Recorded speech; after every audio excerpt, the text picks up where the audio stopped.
Nem toda casa é um lar. Algumas escondem segredos antigos, outras guardam presenças que jamais partiram.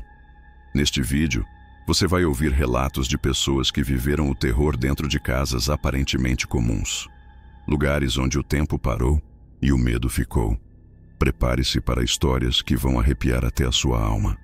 Apague as luzes, coloque o fone de ouvido e venha descobrir o que se esconde por trás das portas trancadas de casas assombradas. Relato 1. A casa na curva da colina. Me chamo Robson, tenho 41 anos e moro em Nova Venécia, no Espírito Santo. O que vou contar aqui aconteceu há quase 8 anos, mas até hoje tem noite que eu acordo suando frio só de lembrar dos detalhes. Naquela época, eu trabalhava como operador de máquinas numa empresa de mineração e passava dias fora de casa. Por conta disso, resolvi me mudar para mais perto do trabalho. Achei uma casa antiga, no alto de uma colina, numa região rural bem afastada. O aluguel era barato demais para ser verdade, e era mesmo. Só descobri isso depois.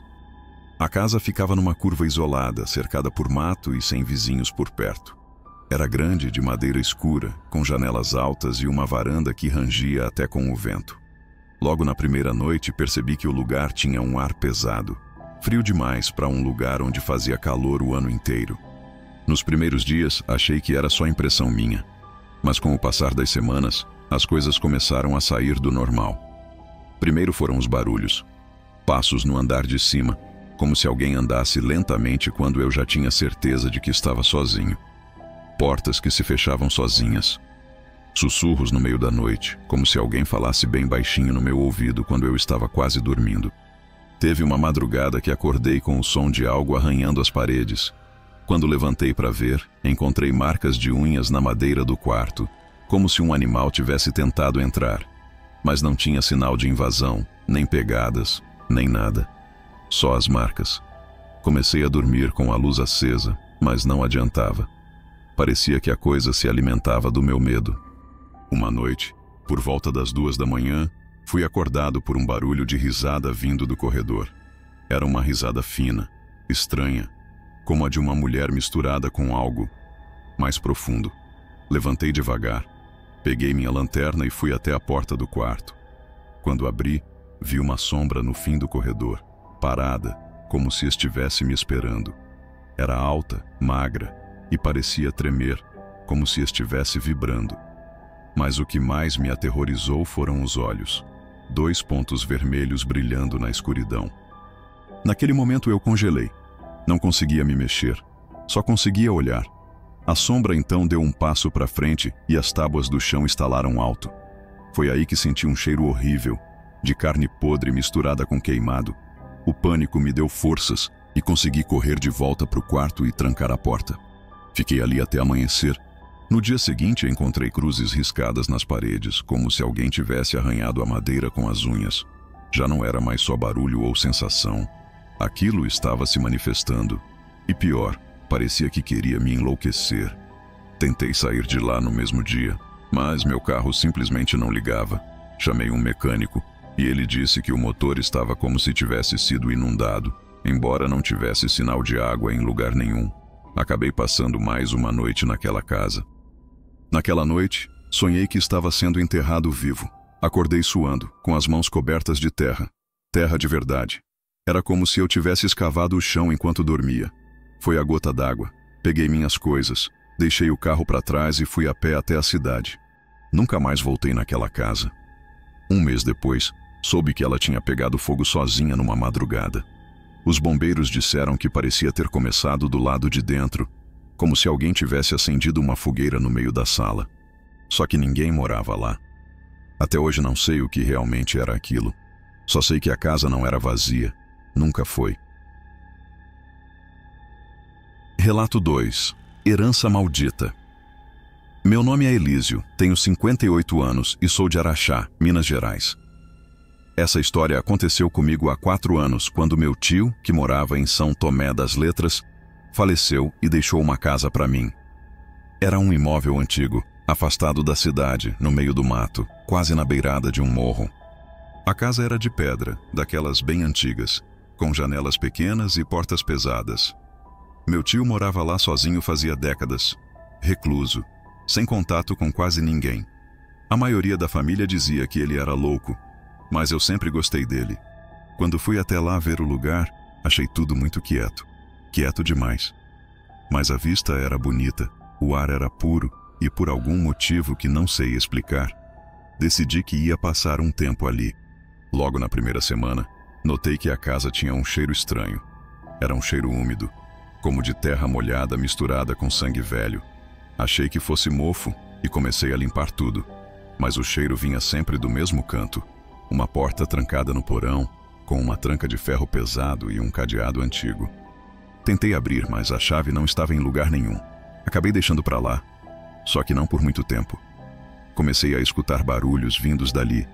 Era como se alguém estivesse batendo devagar, com os dedos do outro lado da porta. Às vezes parecia arranhar. Em outras, era como se murmurasse alguma coisa. O clima foi ficando insuportável. As noites eram longas e eu sempre acordava no mesmo horário, 3h17. Sempre. Não importava a hora que eu dormisse. Quando olhava para o espelho, sentia que havia algo me vigiando. Uma noite, vi meu reflexo sorrir enquanto eu ainda mantinha a expressão séria. Foi rápido, mas eu juro pelo que é mais sagrado que vi. Decidi procurar a chave da porta do porão. Comecei a vasculhar a casa inteira até encontrar uma caixa de madeira escondida sob o assoalho do quarto principal. Dentro havia cartas antigas escritas por mulheres diferentes.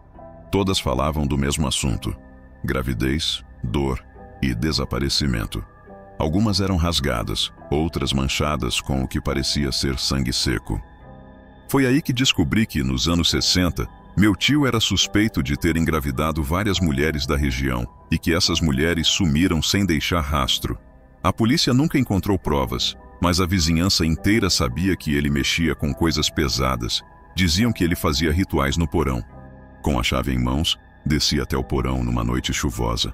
Meu coração batia tão forte que eu sentia nas orelhas. Quando abri a porta, o cheiro me derrubou. Era como se a morte estivesse viva ali dentro. Acendi uma lanterna e vi o chão coberto por símbolos riscados com carvão, velas apagadas, potes com coisas que prefiro não descrever. Mas o pior foi o canto do porão. Ali, encolhida, como se esperasse por mim, estava a figura de uma mulher. Toda escura, com cabelos longos que cobriam o rosto. Ela não se mexia, parecia feita de sombra, mas os olhos brilhavam vermelhos, como carvões acesos. E ela me olhava. Tranquei a porta e corri de volta para cima. Passei o resto da noite acordado, ouvindo passos subindo a escada do porão, parando bem na porta da cozinha. Mas ninguém entrava. Ao amanhecer, peguei tudo que era meu, deixei a chave na mesa e fui embora sem olhar para trás. Voltei para Araxá e nunca mais pisei naquela casa. Meses depois, soube que um grupo de exploradores urbanos tentou passar uma noite lá. Um deles saiu com queimaduras pelo corpo inteiro, dizendo que ela não queria visitas. Eu não sei o que meu tio fez naquele porão, mas a casa ficou com o que ele deixou. E aquilo não é deste mundo. Relato 3. A Casa das Três Janelas. Meu nome é Vânia, tenho 36 anos e moro atualmente em Taubaté, interior de São Paulo. Mas essa história aconteceu quando meu marido conseguiu um novo emprego em uma cidadezinha no sul de Minas, chamada Córrego Dantas. Era para ser um recomeço. Um lugar calmo, longe da correria, onde a gente poderia criar nossa filha pequena com mais sossego. Achamos uma casa antiga, barata, com um quintal enorme e cheia de árvores frutíferas. O que mais chamava a atenção nela era a fachada, com 3 janelas redondas no segundo andar, todas voltadas para a estrada de terra. As janelas tinham vidros antigos e riscados, e de dia a luz batia nelas de um jeito bonito. À noite, porém, era outra história. Nos primeiros dias tudo parecia bem. A cidade era tranquila, os vizinhos simpáticos, e a casa, apesar de velha, era espaçosa. Mas com o tempo, começaram os ruídos. Vinha do andar de cima. Eram passos lentos, como se alguém andasse descalço no soalho de madeira. A gente pensava que era o vento ou algum bicho. Uma noite, quando estava escovando os dentes, vi de relance uma mulher parada na janela do meio, olhando para a estrada. Subi correndo, mas não havia ninguém. A janela estava fechada por dentro. As coisas pioraram quando minha filha de 3 anos começou a apontar para cima dizendo que a moça triste morava lá. Ela dizia que a moça chorava o tempo todo sentada na janela e começou a desenhar uma figura feminina com os olhos escorrendo preto. Numa das folhas, ela desenhou as 3 janelas com a moça na do meio e embaixo escreveu: "Ela me chamou para ir com ela." O clima da casa foi ficando cada vez mais pesado. Sentíamos cheiro de vela queimada em horários aleatórios, ouvíamos choros abafados durante a madrugada, e às vezes era como se alguém passasse correndo pelos cômodos, mas quando íamos olhar, não havia nada. Uma noite, acordei com um estalo forte vindo do teto. Quando olhei pela janela do meu quarto, vi as 3 janelas de cima iluminadas de dentro para fora, com uma luz amarelada, como se houvesse velas acesas lá dentro. O problema é que nós havíamos esvaziado completamente aquele andar por segurança. Nem lâmpadas havia mais. Subi sozinha, tremendo dos pés à cabeça. Quando abri a porta do antigo quarto da frente, o frio me envolveu de um jeito absurdo. No meio do quarto havia uma cadeira, e em cima dela, uma boneca de pano que eu nunca tinha visto antes. A boneca estava virada para a janela do meio, como se esperasse por alguém. Naquela mesma noite, minha filha acordou gritando, dizendo que a moça tentou puxar ela da cama. Disse que a moça ficava dizendo que ela tinha sido deixada para trás e que precisava de companhia. No dia seguinte, chamamos um padre da região. Ele nos ouviu em silêncio e depois nos contou que, décadas atrás, naquela casa, uma mulher foi trancada no andar de cima pelo próprio pai, por estar grávida de um homem casado. Ela acabou enlouquecendo lá dentro e morreu após se jogar pela janela do meio. Dizem que o corpo foi enterrado no quintal e a história é abafada pela família. Fizemos uma oração, benzemos a casa, mas nada adiantou. Na noite seguinte, a janela do meio se abriu sozinha, mesmo trancada. Decidimos sair dali no mesmo dia. Não levamos nada além do essencial. A boneca ficou lá. Não tive coragem de tocar. Passaram-se meses até conseguirmos dormir em paz novamente. E até hoje, de vez em quando, minha filha ainda fala da moça triste da janela, como se ela ainda lembrasse do chamado.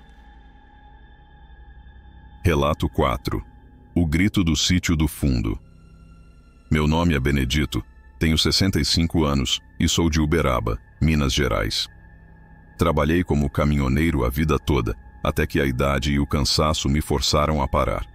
Com o dinheiro da aposentadoria e uma pequena herança, resolvi comprar um sítio e viver o resto dos meus dias em paz, plantando e cuidando dos bichos. Encontrei um lugar barato, no fundo de um vale, a uns 20 quilômetros da cidade mais próxima. O antigo dono parecia apressado para vender. Mal quis conversar. Disse apenas: "Se decidir ficar lá, durma com a alma leve." Achei estranho, mas deixei passar. O sítio era bonito. Tinha uma casa simples, um curral, um poço velho e um galpão de madeira nos fundos. Nos primeiros dias, tudo foi tranquilo. Coloquei as coisas no lugar, cuidei do mato, pintei as janelas. Mas ao cair da primeira semana, começaram os barulhos. Era sempre à noite. Primeiro vinham como sussurros no meio do mato. Vozes abafadas, como se tivesse alguém conversando perto do poço. Depois vieram os estalos na madeira do telhado, as batidas secas no chão de tábua, como passos arrastados. Certa madrugada, acordei com um som alto. Parecia uma pancada na porta da sala. Corri com a lanterna, mas não havia ninguém. Na manhã seguinte, achei marcas de unhas profundas na madeira da porta. Unhas, não arranhões de bicho, marcas humanas. Passei a ter pesadelos constantes. Sonhava com um homem preso num porão, gritando sem parar. Sonhava com uma mulher sendo arrastada pelo mato, os cabelos embaraçados e o rosto coberto de sangue seco. Sempre acordava suado, ofegante, com o coração disparado. Decidi investigar o galpão. Nunca tinha entrado direito lá dentro, só guardava ferramentas antigas e uns entulhos. Um cheiro forte de mofo e ferrugem tomou conta assim que abri. Remexendo nos fundos, encontrei uma escotilha escondida sob um pedaço de madeira podre. Era pequena, estreita, com correntes enferrujadas ao redor. Abri com dificuldade. Uma escada descia até um porão escuro, quase como uma cela. Lá embaixo, encontrei restos de ossos humanos, um crânio, costelas e o que parecia ser uma corrente ainda presa à parede. No chão, palavras riscadas com carvão. Ele nunca parava de gritar. Subi correndo, trancando tudo atrás de mim. Passei a noite em claro, escutando gemidos vindos debaixo da casa. Era como se alguém pedisse socorro com a voz engasgada, e aquilo ecoava pelas paredes, ganhando força com o passar das horas. No dia seguinte, fui até a prefeitura da cidade. Um senhor antigo de lá me contou que, nos anos 40, o sítio foi usado por um fazendeiro cruel, que aprisionava trabalhadores e mendigos que passavam pela estrada. Ele fazia experiências com eles. Muitos sumiram, e até hoje, algumas famílias da região não têm notícias de parentes que foram trabalhar para o homem do sítio do fundo. Voltei apenas para pegar minhas coisas. Nem olhei para trás. Deixei a casa aberta, como se aquele lugar não pudesse ser trancado. Desde então, sonho às vezes com aquele poço. No fundo dele alguém grita, e não é um grito de dor, é de raiva. Relato 5. A casa do fim da rua sem nome. Me chamo Rafael, tenho 27 anos e sou de Campinas, interior de São Paulo. Essa história aconteceu há 2 anos, quando eu, minha namorada e mais 2 casais de amigos decidimos passar um fim de semana fora da cidade. A ideia era alugar uma casa de campo, descansar, fazer um churrasco e fugir um pouco da rotina pesada. Encontramos uma casa no aplicativo. As fotos mostravam um sobrado antigo, mas bem conservado, com varanda, lareira e uma vista bonita do mato. O preço estava baixo demais, o que nos causou desconfiança, mas o anfitrião dizia que era por causa da localização. A casa ficava no fim de uma estrada de terra longa, sem saída, num bairro rural quase esquecido. O nome da rua sequer aparecia direito no GPS. Isso deveria ter sido o primeiro sinal de alerta. Chegamos numa tarde nublada. A casa parecia bem mais velha do que nas fotos. As paredes estavam descascando e o mato tomava conta do quintal. Mas por dentro, tudo parecia limpo. Havia uma lareira apagada, móveis antigos e um cheiro forte de madeira úmida. No primeiro dia, tudo correu bem. Fizemos churrasco, rimos, tomamos vinho. À noite, ouvimos alguns estalos na casa, mas atribuímos ao frio e à idade do lugar. Na segunda noite começaram os problemas. Uma das meninas disse ter visto uma criança passando pela sala, por trás do sofá, enquanto todos estavam na cozinha. Procuramos a casa inteira. Nada. Na madrugada, a mesma menina acordou gritando, dizendo que tinha alguém puxando seu pé. Ela jurava que uma mão gelada agarrou seu tornozelo. O namorado dela achou que era brincadeira de alguém, mas quando acenderam a luz, viram marcas de dedos no tornozelo dela, como se algo a tivesse segurado com força. No dia seguinte decidimos ir embora, mas o carro simplesmente não ligava. Nem sinal. Nenhum dos 3 veículos funcionava. Nem celular pegava sinal ali. E aí percebemos outra coisa. O portão da entrada, que era de madeira, estava fechado com um arame que ninguém se lembrava de ter colocado. Enquanto tentávamos cortar o arame, ouvimos passos no andar de cima. Subimos em grupo. Os quartos estavam vazios, mas o que encontramos no quarto do fundo foi o que mais nos abalou. No espelho antigo da penteadeira, alguém escreveu com o dedo: "Vocês também vão ficar." Começamos a sentir uma presença constante, como se a casa tivesse olhos. Um dos rapazes começou a passar mal. Suava frio, tremia e dizia que uma mulher o observava de dentro da parede. Dizia que ela ficava sussurrando algo incompreensível no ouvido dele. Chegou a desmaiar. Naquela noite, dormimos todos na sala, em frente à lareira. Ninguém conseguia pegar no sono. Em certo momento da madrugada, ouvimos uma risada infantil vinda da cozinha. E logo em seguida, os armários começaram a se abrir sozinhos, um por um, fazendo um estrondo assustador. Quando o sol nasceu, os carros voltaram a funcionar. Saímos dali sem olhar para trás. Informamos o aplicativo, mas a casa desapareceu da lista dias depois. Nunca mais conseguimos encontrá-la em nenhuma busca. Mais tarde, descobrimos por um morador antigo da região que aquela casa pertenceu a uma família que desapareceu nos anos 80. Dizem que as crianças foram vistas pela última vez brincando sozinhas no quintal, dias após os pais sumirem. A polícia nunca resolveu o caso, e desde então quem se hospeda lá raramente volta do mesmo jeito. Relato 6. A avaliação da casa, 116. Meu nome é Cláudio, tenho 43 anos e trabalho como corretor de imóveis há quase 2 décadas aqui em Petrópolis, no Rio de Janeiro. Já entrei em todo tipo de casa, desde apartamentos de luxo até construções caindo aos pedaços. Mas nenhuma visita me marcou tanto quanto a da casa 116, num bairro afastado da cidade. Recebi o pedido de avaliação por e-mail, de um advogado representando uma herança. A casa tinha sido deixada por um homem sem parentes próximos e precisava ser avaliada antes de ir a leilão. Tudo normal, exceto por um detalhe: ninguém queria ir até lá, nem mesmo os antigos vizinhos. Alguns chegaram a me olhar com pena quando comentei o endereço. Fui sozinho, como de costume. A casa ficava no fim de uma rua estreita, cercada por mato e árvores altas. O portão estava aberto, enferrujado, e a fachada da casa mostrava o tempo que ficou sem manutenção. Mas o que me incomodou de cara foi o silêncio absoluto. Nenhum som de passarinho, vento, nada.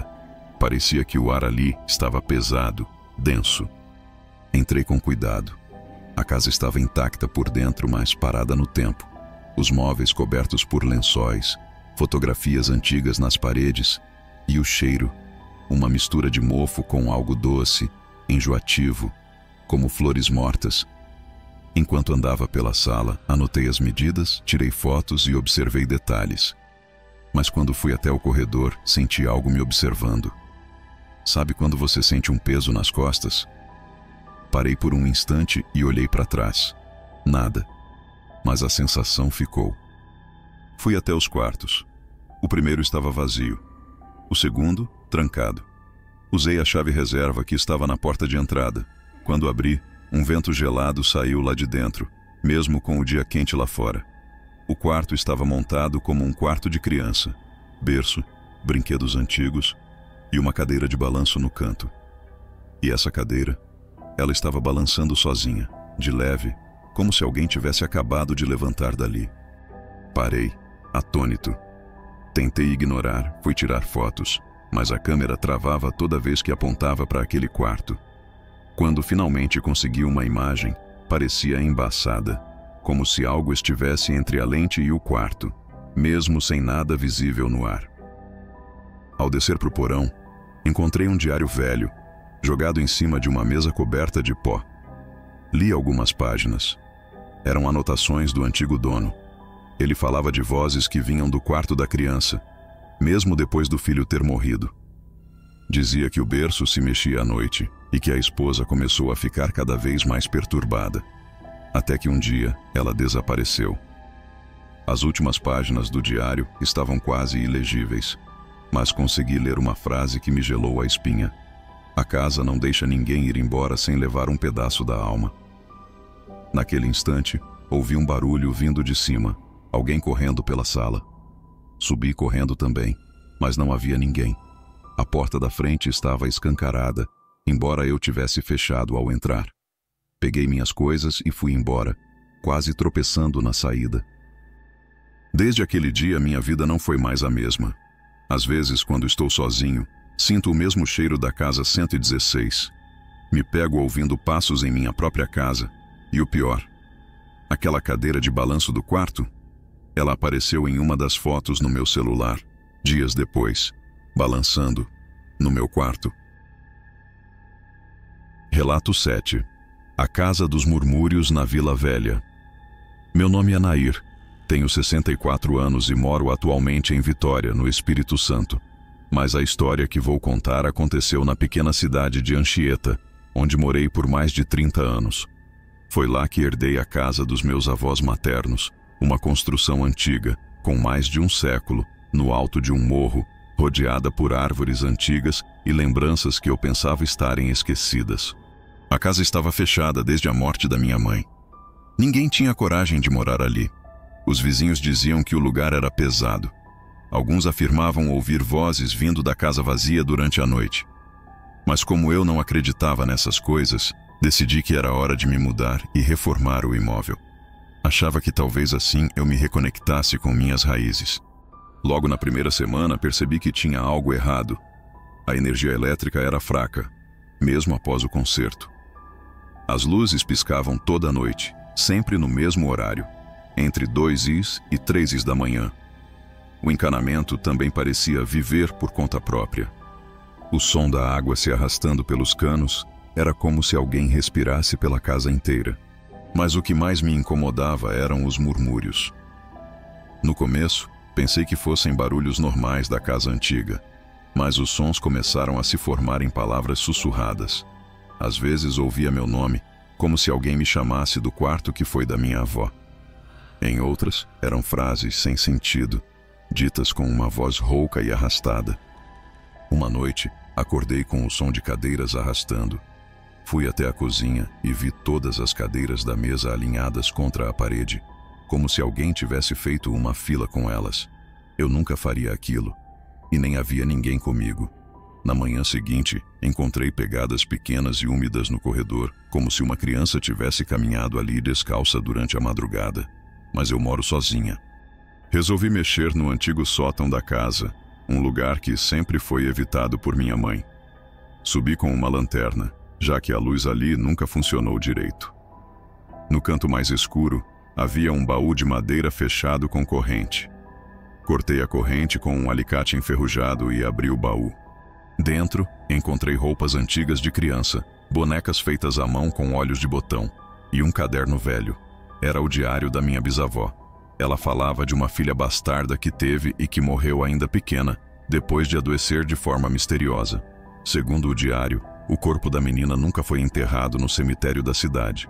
Ela foi colocada em um caixão e sepultada no porão da própria casa. Desci desesperada para o porão. Nunca tinha ido até lá sozinha. Era úmido, escuro, e o ar parecia denso como fumaça. Atrás de uma pilha de tábuas podres, encontrei um pedaço do chão com cimento de cor diferente. Peguei uma pá e comecei a cavar, mais por impulso do que por razão. Depois de alguns minutos bati em algo duro, madeira apodrecida. Era um caixão pequeno. Eu não tive coragem de abrir. Tapei de novo e saí dali tremendo. Desde aquele dia, os murmúrios aumentaram. A casa começou a reagir à minha presença. Objetos caíam, portas batiam, e as vozes ficavam mais nítidas, como se estivessem em meu ouvido. Às vezes, quando estou prestes a dormir, sinto um peso no pé da cama, como se alguém pequeno sentasse ali e ficasse me observando. Consegui me mudar poucos meses depois. A casa permanece vazia até hoje. Os vizinhos dizem que à noite dá para ver luz acesa no sótão. E quem passa perto garante que ouve uma criança cantando baixinho. Sempre a mesma melodia. Relato 8. A mansão de Pedra Branca. Meu nome é Luciano, tenho 36 anos e moro em Belo Horizonte, Minas Gerais. Trabalho com restauração de imóveis antigos e por isso já vi muita coisa estranha em construções abandonadas. Mas nada se compara ao que vivi quando fui contratado para restaurar uma antiga mansão no distrito de Pedra Branca, no interior do estado. O imóvel ficava isolado no alto de uma colina, cercado por mata fechada. A estrada de acesso era de terra batida e mal sinalizada. A mansão era imensa, de 3 andares, feita com pedra e madeira de lei. Por fora, parecia uma fortaleza. O contrato dizia que a casa pertencia a um herdeiro distante, que vivia no exterior e queria vendê-la restaurada. Aceitei o trabalho com entusiasmo. Eu e mais 2 ajudantes fomos para lá com ferramentas, gerador e suprimentos para passar uns dias. Logo na primeira noite notamos que algo não ia bem. Enquanto jantávamos, ouvimos barulhos no andar de cima. Parecia alguém caminhando devagar. Subimos para ver, mas todos os cômodos estavam vazios. As janelas estavam trancadas por dentro e não havia sinal de invasão. Pensamos em animal, mas os passos eram ritmados, com um som de pisadas firmes, como de alguém de botas. No segundo dia, enquanto restaurávamos as molduras do salão principal, encontramos por trás de uma parede falsa um corredor estreito que levava até uma sala pequena, como um antigo escritório escondido. Ali dentro havia vários retratos de uma mulher de cabelos escuros e expressão séria. Ela aparecia em todos os quadros da casa, sempre com o mesmo olhar frio. O mais estranho é que mesmo nas fotos antigas em preto e branco, os olhos dela pareciam vivos, como se nos seguissem. Naquela noite, o gerador falhou. O breu tomou conta da casa. Acendemos lanternas, mas a sensação era horrível. O ar ficou pesado, abafado, e cada barulho ecoava pelas paredes como se houvesse dezenas de pessoas lá dentro. Meus ajudantes disseram que ouviram sussurros, e um deles jurou ter visto uma sombra cruzando o corredor no segundo andar. Eu tentei manter a calma, mas também ouvi passos, vindo do sótão. No terceiro dia, cavando para consertar parte do encanamento antigo, encontramos ossos humanos. Chamamos a polícia, claro. As obras foram suspensas. Dias depois, o laudo confirmou que os restos eram de uma mulher e uma criança, enterrados juntos há mais de 80 anos. O detalhe que me chocou foi que o perito disse que não havia sinal de caixão. Elas foram enterradas como se alguém tivesse tentado esconder os corpos às pressas. Depois dessa descoberta, ninguém mais quis voltar lá. Mas por curiosidade e tolice, eu fui uma última vez, sozinho, para pegar meus equipamentos. Era fim de tarde, sol quase se pondo. A mansão estava silenciosa. Peguei minhas coisas rápido, mas antes de sair, ouvi uma música baixa vindo do salão. Era um piano, um som suave, como uma valsa triste. O estranho é que não havia piano nenhum na casa. Olhei em volta, sentindo um arrepio percorrer minha espinha. E ali, no alto da escada, estava ela, a mulher dos quadros, parada, me olhando, vestida de branco, cabelo preso num coque antigo, os olhos escuros, vivos. Corri, nem olhei para trás. Só parei quando entrei no carro e desci a estrada em disparada. Depois daquele dia, tive pesadelos por semanas, sempre com a mesma música, sempre com aqueles olhos me encarando no escuro. A mansão continua lá. Ninguém mais quis mexer nela. E quem passa pela estrada de pedra branca garante que vê luzes nas janelas e, às vezes, ouve o som de um piano, tocando sozinho. Relato 9. O sobrado da Rua Marques de Sá. Meu nome é Marina, tenho 29 anos e moro em Recife, Pernambuco. Trabalho como fotógrafa e por isso acabo explorando prédios antigos e lugares esquecidos pela cidade. Foi numa dessas explorações que encontrei o sobrado da Rua Marques de Sá, um imóvel que todos diziam estar abandonado, mas que parecia ter algo além do tempo ali dentro. O sobrado era enorme, com janelas altas e grades enferrujadas.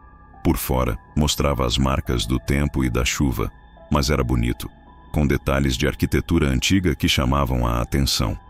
Decidi entrar para fotografar o local, mesmo sabendo das histórias que corriam sobre ele. Falavam em desaparecimentos, vozes, até em um espírito que andava pelos corredores. Quando abri a porta da frente, o ar estava pesado e o cheiro de mofo forte. Tudo estava coberto por poeira, mas nada parecia ter sido mexido há anos. Comecei a andar pelos cômodos, tirando fotos dos móveis quebrados, das cortinas rasgadas e dos papéis espalhados pelo chão. Foi quando percebi que, em várias fotos, aparecia uma sombra indistinta, como um vulto escuro, sempre próxima a uma escada antiga que levava ao segundo andar. Subi as escadas e encontrei uma porta entreaberta. Ao entrar, senti um frio que cortava o corpo. O quarto estava vazio, exceto por uma cadeira de balanço que se movia lentamente, de um lado para o outro, sem ninguém por perto. Senti um arrepio e decidi sair dali, mas ao virar, vi algo no espelho pendurado na parede. Refletia a cadeira, mas atrás dela havia uma figura de uma mulher vestida com roupas antigas, com cabelos longos e olhos que pareciam querer me dizer algo. Saí correndo do sobrado e só voltei no dia seguinte, acompanhada de um amigo. Queríamos investigar mais a fundo, mas ao abrir o local para uma visitação rápida, descobrimos que alguém já havia tentado morar lá, mas não ficou por muito tempo. O morador anterior desapareceu sem deixar pistas, e os vizinhos evitavam o lugar. Até hoje, o sobrado da rua Marques de Sá permanece vazio. Muitos dizem que a mulher do espelho ainda está lá, esperando por alguém que consiga libertá-la. Relato 10. O apartamento. 503. Meu nome é Rafael, tenho 33 anos e moro em São Paulo. Trabalho como designer gráfico. Mas a história que vou contar começou quando precisei me mudar para um apartamento temporário no centro da cidade, enquanto minha casa passava por reformas. O prédio era antigo, com um estilo que misturava o clássico com o moderno, e o apartamento 503 ficava no 5º andar.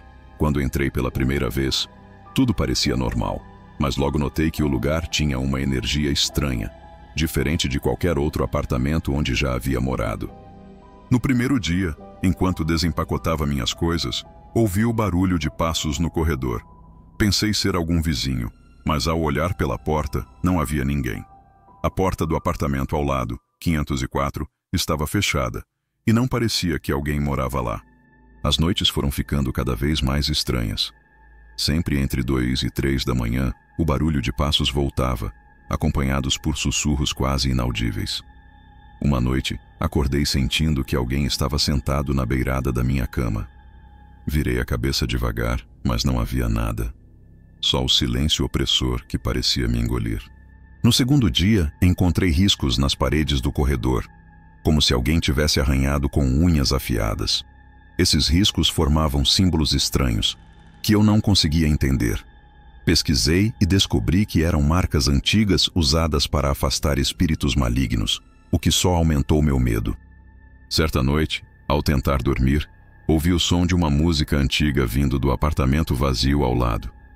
Era uma melodia triste, tocada no piano, que ecoava pelo corredor. Fui até a porta para tentar ouvir melhor, mas estava trancada. No quarto dia, decidi gravar tudo com meu celular. Quando revelei o vídeo, além dos barulhos, apareceu uma figura branca, translúcida, que se movia devagar pelo corredor. A figura parecia uma mulher com um vestido antigo, os cabelos longos e desgrenhados. Nos dias seguintes, os fenômenos pioraram.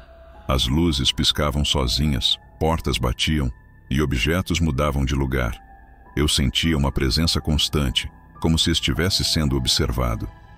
No último dia em que fiquei no apartamento, acordei com o som de uma voz sussurrando meu nome. Levantei assustado e vi no espelho do banheiro a imagem da mulher translúcida refletida atrás de mim. Não tive dúvidas, peguei minhas coisas e fui embora. Desde então, nunca mais voltei ao apartamento 503, e sempre que passo pelo prédio, sinto um arrepio na espinha, lembrando daquela presença que não me deixou em paz. Relato 11. A casa no final da Rua Velha. Meu nome é Ana, tenho 27 anos e moro em Curitiba, Paraná. Sempre ouvi histórias sobre uma casa antiga que fica no final da Rua Velha, um lugar esquecido, cercado por árvores altas e um silêncio que parecia gritar. Diziam que ninguém conseguia passar a noite lá sem sentir algo estranho, e que a casa guardava segredos que ninguém tinha coragem de desvendar. Quando meus avós faleceram, deixaram para mim essa casa como herança. Foi um choque. Eu nem sequer sabia que eles tinham um imóvel naquele lugar, que sempre foi motivo de medo na família. Resolvi ir até lá para conhecer o lugar e avaliar o que poderia fazer para restaurá-lo. Precisava entender o que exatamente havia ali e, se possível, quebrar aquela reputação de mal-assombrada. Chegando na Rua Velha, o caminho já mostrava sinais de abandono. A estrada era estreita e coberta por folhas secas, com árvores que faziam sombras escuras e imóveis. A casa estava lá no fim da rua, como uma sentinela solitária. Era enorme, construída em madeira envelhecida e pedra, com janelas grandes, muitas delas quebradas ou cobertas por tábuas. O jardim estava tomado pelo mato e uma sensação pesada pairava no ar, difícil de explicar. Passei o dia todo explorando cada canto, anotando tudo e tirando fotos. As paredes internas estavam cobertas por uma camada grossa de pó e teias de aranha. O chão rangia a cada passo e o cheiro era uma mistura de mofo e umidade. No entanto, O que mais me chamou a atenção foi um antigo diário que encontrei escondido atrás de uma estante no escritório. Era o diário da minha avó, escrito há mais de 50 anos. Nas páginas amareladas, ela descrevia acontecimentos estranhos que a família vivenciou na casa. Falava de vozes no meio da noite, objetos que desapareciam e voltavam para lugares diferentes, e uma presença que sentiam constantemente, especialmente perto do porão. Segundo o diário, minha avó acreditava que aquela casa estava presa em algo que não podia explicar, como se uma tristeza profunda tivesse se alojado ali. Quando a noite caiu, decidi ficar para dormir na casa e tentar sentir o que ela guardava. Preparei um quarto improvisado na sala, mas logo percebi que o silêncio não era natural. Por volta das 2 horas da manhã, acordei com o som de risadas infantis que vinham do quintal. Era uma risada leve, quase mágica, que me encheu de curiosidade e medo ao mesmo tempo. Levantei para olhar pela janela, mas não vi nada além da escuridão e das sombras das árvores balançando com o vento. Nos dias seguintes, os acontecimentos se intensificaram. Portas que se abriam sozinhas, sussurros que pareciam chamar meu nome e um choro baixo que vinha do porão.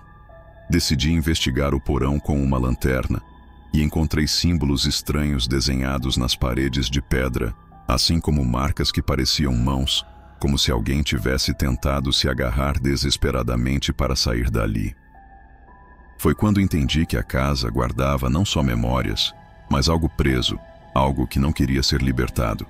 Em uma das noites, acordei com uma sensação gelada na nuca e, ao me virar, vi no espelho do banheiro o reflexo de uma menina vestida de branco, com cabelos longos e olhar triste, parada bem atrás de mim. Meu coração quase saiu pela boca e eu saí correndo para o quintal, sem olhar para trás. Antes de ir embora, encontrei no diário um trecho que nunca tinha lido antes, onde minha avó falava de um ritual antigo que a família tinha tentado fazer para tentar acalmar a presença, mas que nunca funcionou. Ela dizia que aquela menina era alguém que havia morrido na casa e cuja alma estava presa entre os muros, esperando por justiça ou pelo esquecimento. Desde então, nunca mais voltei à casa no final da Rua Velha. Sempre que passo perto, sinto um peso no peito e um arrepio que me lembra daquela noite.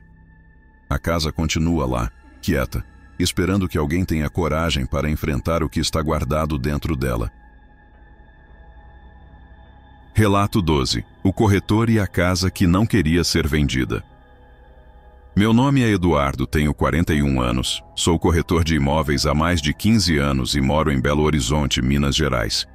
Ao longo da minha carreira já vi muita coisa estranha, construções mal projetadas, casas com histórias trágicas e até gente que jurava que o imóvel era amaldiçoado.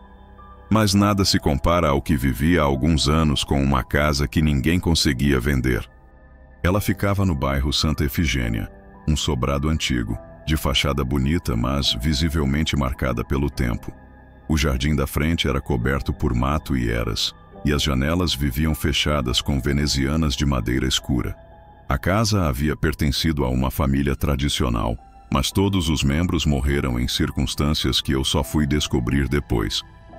Fui contratado para tentar vendê-la. Era um ótimo negócio, localização privilegiada, preço abaixo do mercado, e o imóvel era espaçoso. Quando entrei pela primeira vez, sozinho, senti como se o ar lá dentro fosse mais denso. O ambiente era escuro mesmo com as janelas abertas, e um cheiro de vela queimada pairava pelo ar, mesmo sem nenhuma vela acesa. Na primeira visita com um casal de compradores, a esposa reclamou de enjoos logo na entrada. O marido disse que ouviu um sussurro perto do ouvido, como se alguém tivesse dito, "Vá embora." Eles desistiram da compra ali mesmo, e nem quiseram ouvir minha proposta. Nas semanas seguintes levei mais interessados, mas todos desistiam sem motivos claros. Uma senhora chegou a dizer que sentiu alguém tocando no ombro dela dentro da cozinha, mesmo estando sozinha no cômodo. Outra cliente viu pela janela do quarto uma mulher parada no quintal dos fundos, de cabelos longos e roupa antiga. Quando fomos verificar, não havia ninguém. Comecei a investigar a história da casa. Descobri que ali havia morado uma família de 5 pessoas, pai, mãe e 3 filhos. A filha mais nova, uma menina chamada Elisa, desapareceu dentro da casa aos 9 anos de idade e nunca foi encontrada. Depois disso, a mãe entrou em depressão profunda e tirou a própria vida no sótão. Poucos anos depois, o pai enlouqueceu e acabou se matando no mesmo cômodo. Os 2 filhos mais velhos mudaram de cidade, mas um deles morreu em um acidente estranho e o outro desapareceu sem deixar rastro. A casa, desde então, ficou fechada por mais de 20 anos. Mesmo com todos os relatos, continuei insistindo em mostrar o imóvel, até que um dia decidi passar a noite lá. Queria tirar fotos internas em horários diferentes para montar uma apresentação. Foi a pior decisão da minha vida. Levei uma câmera, lanterna e fiquei em um colchão na antiga sala de estar. Às 2 da manhã, ouvi o som de passos no andar de cima. Fui verificar, e o barulho cessava assim que eu pisava na escada. Quando voltei para a sala, o quadro da parede estava no chão, o vidro estilhaçado, mesmo sem ninguém ter tocado. Mais tarde, ouvi uma porta se abrindo lentamente, como se alguém quisesse que eu fosse até lá. Era a porta do sótão. Subi com a lanterna, e no meio do cômodo, vi uma boneca de pano velha, sentada, olhando para mim com olhos costurados, e ao lado dela, o que parecia ser uma marca de mão infantil no chão empoeirado. Senti uma presença se aproximando pelas minhas costas. O ar ficou gelado. Uma risada baixa de criança ecoou, e algo sussurrou perto do meu ouvido. De novo. Ninguém vai sair daqui. Corri a escada abaixo, bati a porta e fui embora sem olhar para trás. Na manhã seguinte, tentei devolver a chave para a imobiliária e me recusaram. Disseram que a casa já tinha sido tirada de catálogo. O dono do imóvel, um parente distante da família, desistiu da venda e colocou uma placa de proibida entrada no portão. Desde então passo longe daquela rua. Alguns dizem que à noite dá para ver uma luz acesa no sótão e a sombra de uma menina olhando pela janela. A casa continua lá, parada no tempo. E eu nunca mais aceitei nenhum imóvel com histórico trágico. Tem lugares que não querem ser habitados, e essa casa deixou isso bem claro. Se você chegou até aqui, é porque sobreviveu a mais um mergulho no desconhecido. As casas podem guardar memórias, mas algumas preferem guardar almas. E você? Já viveu algo parecido? Conte sua história nos comentários. Quem sabe ela não aparece no próximo vídeo. Se gostou, deixe seu like, compartilhe com quem ama o sobrenatural e se inscreva no canal Memórias de um Assombrado. Toda semana, novos relatos assustadores esperam por você.